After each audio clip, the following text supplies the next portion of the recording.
संगत जी, आज मैं एक ऐसी सच्ची साखी साझा करने जा रही हूँ जिसे सुनकर आपका हृदय प्रेम, विश्वास और गुरु भक्ति से भर जाएगा। तो इस साखी को अंत तक जरूर सुनिएगा। यह साखी है एक सत्संगी परिवार की 15 वर्ष की बेटी की। उम्र भले ही छोटी थी, लेकिन उसके हृदय में सदगुरु के प्रति जो प्रेम, श्रद्धा और लगन थी ना, वे बड़े बड़े अभ्यासी भी सुनकर हैरान रह जाते थे। साथ संगत जी, संत महापुरुष फरमाते हैं कि जब किसी जीव पर मालिक की विशेष दया होती है तो उसका मन बचपन से ही संसार की ओर कम और मालिक की ओर अधिक आकर्षित होने लगता है। उसे दुनियावी खेल, दिखावा और भौतिक सुख उतने ही अच्छे नहीं लगते जितना कि सत्संग, सिमरन और गुरु की बातें। ऐसे ही एक बेटी थी जो एक सत्संगी परिवार में जन्मी थी। उसकी माता बताया करती थी कि बचपन से ही मेरी बेटी को बाबा जी से बहुत प्रेम था। जब भी घर में सत्संग की चर्चा होती तो वे बड़े ध्यान से बैठकर सुनती। जब भी डेरा ब्यास का नाम लिया जाता, उसका चेहरा खुशी से खुल उठता था। वे बार बार कहती कि माँ, हमें डेरा चलना चाहिए, मुझे बाबा जी के दर्शन करने हैं। धीरे धीरे उसकी यही लगन और बढ़ती चली गई। संगत जी, वे बाबा जी की साखियाँ सुनती, शब्द पढ़ती, सत्संग सुनती और हर समय गुरु महाराज की बातें करती रहती।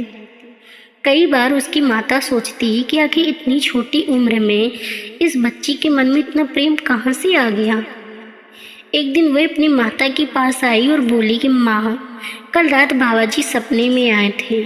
माता ने मुस्कुराकर उसकी बात सुन ली, लेकिन कुछ दिनों बाद उसने फिर वही बात कही। फिर कुछ समय बाद उसने फिर वही कहा कि बाबा जी ने उसे सपने में दर्शन दिए। अब उसकी माता भी सोच में पड़ गई। वह लड़की बड़े प्रेम से बताती कि मैं बाबा जी के बिल्कुल पास बैठी थी। बाबा जी ने मेरी तरफ देखा, उनका चेहरा बड़ा दयालु था। मैं उनके चरणों के पास बैठी थी और मुझे ऐसा लग रहा था माँ, जैसे सारी दुनिया का सुख मुझे मिल गया हो। साथ संगत जी, ये बातें वे एक दो बार नहीं बल्कि कई बार अपनी माता से कहती रही।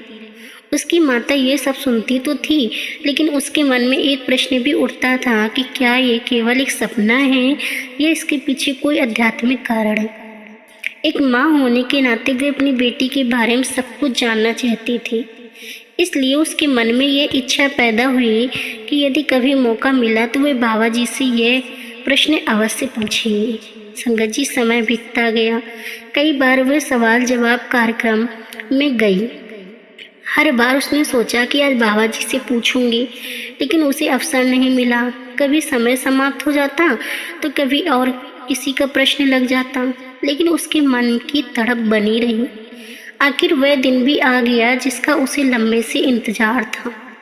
उसने प्रश्न पूछने का अवसर मिला। वे खड़ी हुई और बड़े विनम्र भाव से बोली कि बाबा जी, मेरी एक बेटी है जिसकी उम्र लगभग 15 वर्ष है। उसे बचपन से ही आपसे बहुत प्रेम है। वह हर समय आपकी बातें करती रहती है, आपकी साखियाँ सुनती है, शब्द पढ़ती है और कई बार कहती है कि उसे सपने में आपके दर्शन हुए हैं। बाबा जी, क्या ये मालिक की कृपा है? संगत जी, माता बताती थी कि यह प्रश्न सुनकर बाबा जी मुस्कुराए। वह मुस्कान भी अपने आप से एक उत्तर जैसी थी। फिर बाबा जी ने बड़े प्रेम से कहा, यह तो बहुत अच्छी बात है। लेकिन माता के मन में अभी भी प्रश्न था। उसने फिर विनम्रता से पूछा कि बाबा जी, क्या ये आपकी कृपा है?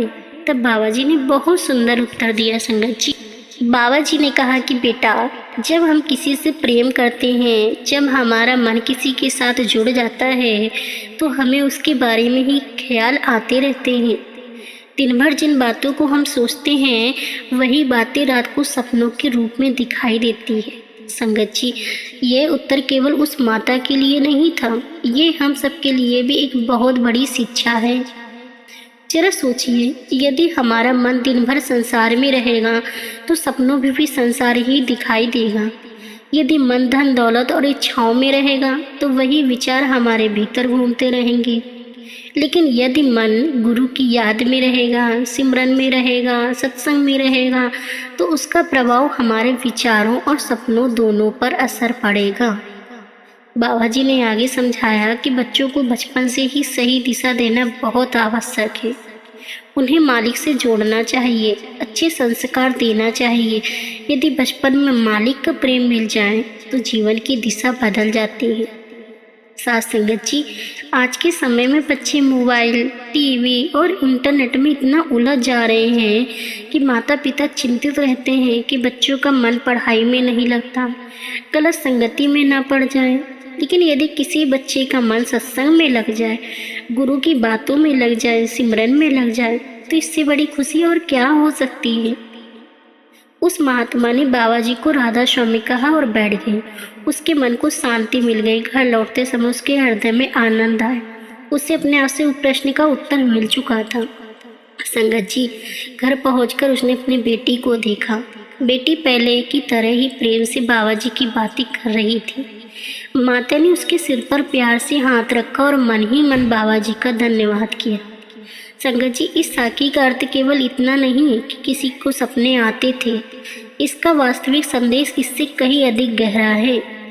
संत महापुरुष कहते हैं कि सबसे बड़ी कृपा ये नहीं कि हमें कोई सपना आ जाए, बल्कि सबसे बड़ी कृपा ये है कि हमारे भीतर भजन सिमरन की लगन जाग जाए।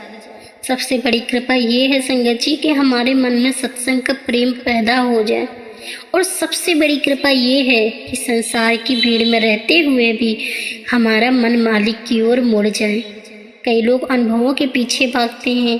कोई कहता है मुझे यह दिखाई दिया, कोई कहता है मुझे वह दिखाई दिया। लेकिन संत महापुरुष बार बार समझाते हैं कि अनुभवों से अधिक महत्वपूर्ण है नाम की कमाई। यदि अनुभव हो जाए तो मालिक को धन्यवाद करो, लेकिन लक्ष्य अनुभव नहीं बल्कि मालिक तक पहुंचना होना चाहिए। संगत जी, ये छोटी सी लड़की हमें यही शिक्षा देती है कि गुरु का प्रेम ये उम्र नहीं देखता। यदि हृदय सच्चा हो, भाव निर्मल हो और लगन सच्ची हो तो मालिक की दया किसी पर भी बरस सकती है। इसलिए साथ संगत जी, आओ हम भी अपने जीवन में भजन सिमरन को स्थान दें, सत्संग को महत्व दें, सेवा को अपनाएं, अपने बच्चों को भी मालिक के मार्ग पर चलने की प्रेरणा दें। क्योंकि कौन सी आत्मा कब मालिक की ओर खिंच जाए ये केवल वही जानता है। अंत में यही अरदास कि जैसे उस सत्संगी बेटी के हृदय में गुरु प्रेम की ज्योति जल रही थी, ठीक वैसे ही हमारे हृदय में भी नाम की लगन, भजन की तड़प और सदगुरु के चरणों में अटूट विश्वास बना रहे। मालिक हम सब पर अपनी दया दृष्टि बनाए रखे और हमें हर पल अपनी याद में लगाए रखे। तो साथ संगत जी, आशा करती कि आज की वीडियो से बहुत कुछ समझ आया होगा कि मालिक हमारे लिए कितना ज़रूरी है। हमें दुनिया से दूर रहकर हमें मालिक में रहना है। तो कमेंट में राधा स्वामी ज़रूर लिखें। राधा स्वामी जी।